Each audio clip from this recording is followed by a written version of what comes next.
So God shows him a worse abomination.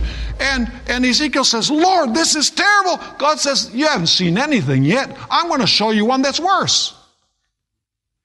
And what do we find as the worst abomination of all? Notice Ezekiel 8, verse 16.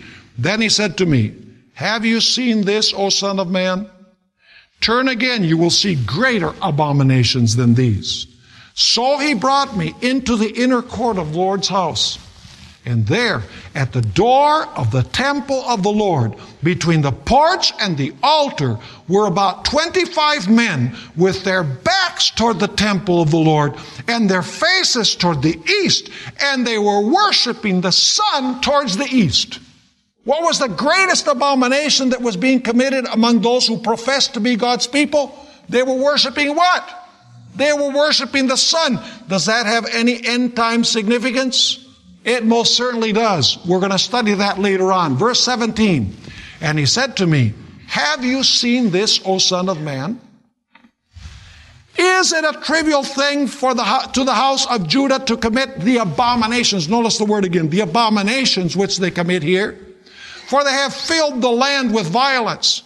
Then they have returned to provoke me to anger. Indeed, they put the branch to the nose. In other words, they snubbed their nose at the Lord. Therefore, I also will act in fury. My eye will not spare, nor will I have pity. Though they cry in my ears with a loud voice, I will not hear them. God is saying this about His beloved bride who has become a harlot and has adopted the abominations of the nations and is proud of all of her wonderful jewels and fornicates with the kings of the earth. This is not some pagan nation. God is rebuking His bride, His wife. Now let me ask you, were there faithful people in Jerusalem? Was everybody apostate? Was everybody a harlot? Absolutely not. Before the destruction of the city, did God say that He was going to do a work of separating the righteous from the unrighteous? A judgment? Absolutely. Ezekiel chapter 9. Ezekiel chapter 9 and verse 1. Then He called out in my hearing with a loud voice, saying, let those who have charge over the city draw near, each with a deadly weapon in his hand. In other words, these messengers are coming to execute God's judgment. And suddenly 6 men came from the direction of the upper gate, which faces north, each with his battle axe in his hand. In other words, with a weapon in his hand, because they're going to execute God's wrath upon this unfaithful wife who has broken the marriage covenant.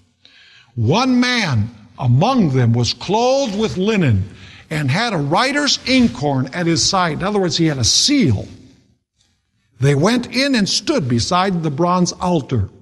Now the glory of the God of Israel had gone up from the cherub where it had been to the threshold of the temple. And he called to the man clothed with linen who had the writer's inkhorn at his side. And the Lord said to him, go through the midst of the city, through the midst of Jerusalem, and put a mark.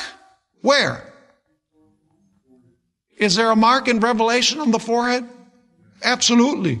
Put a mark on the foreheads of the men who what? Sigh and cry over all the abominations that are done within it. Was everybody worshiping the sun? No.